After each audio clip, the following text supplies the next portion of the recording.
दुलबो मंझ दरिया पसी पक्षी आया। दुलबो मंझ दरिया पसी पक्षी आया। वेचारा वेसाह आणे उत अड़ाया। अस्सलाम वालेकुम दोस्तों, असांजे लतीफ़ साईं जो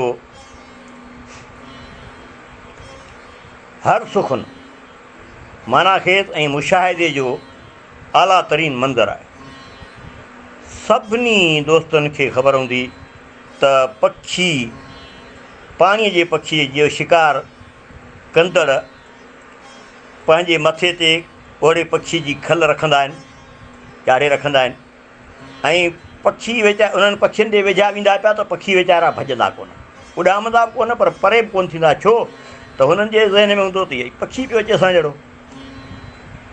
तव्हांजो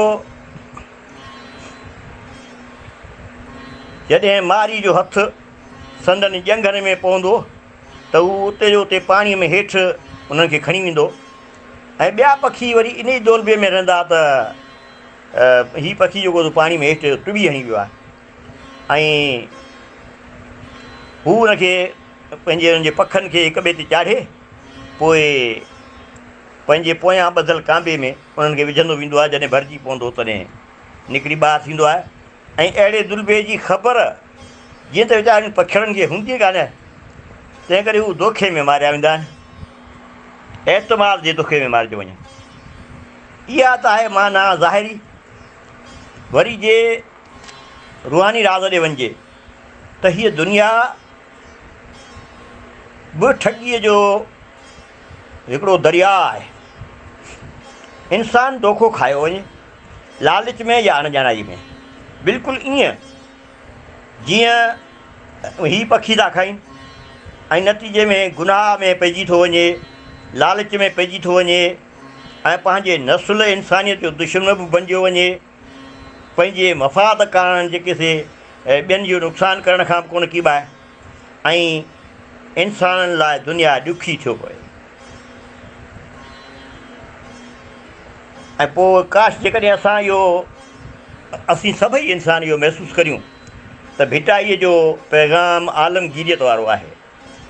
हीअ असांखे भिटाई या असांजो रसूल करीम सल्लल्लाहु अलैहि वसल्लम जिन असांखे इहो ई इल्मु ॾिनो आहे, इहा ई ॼाण ॾिनी आहे त सॼी दुनिया सां मुहबत कयो। छाकाणि त असांजो दीन बि आलमगीर दीन आहे, आलम इंसानियत लाइ। पर असीं उन ते नथा पऊं उन ते ऐं असां दीन धर्म जे दोखे में भुॼूं था, मसलक जे दोखे में भुॼूं था। नतीजे में असांजी हीअ दुनिया जेका असांजे लाइ हिते जन्नत हुजे सा दोज़ख बणिजो वञे। अलाह असां सभिनी खे सम्झ ॾे, सघ ॾे ऐं तौफ़ीक़ ॾे त चङाईअनि खे सम्झी सघूं ऐं बुराइनि खां पंहिंजो पाण खे रोके सघूं। जीअं लतीफ़ जी ॿोली।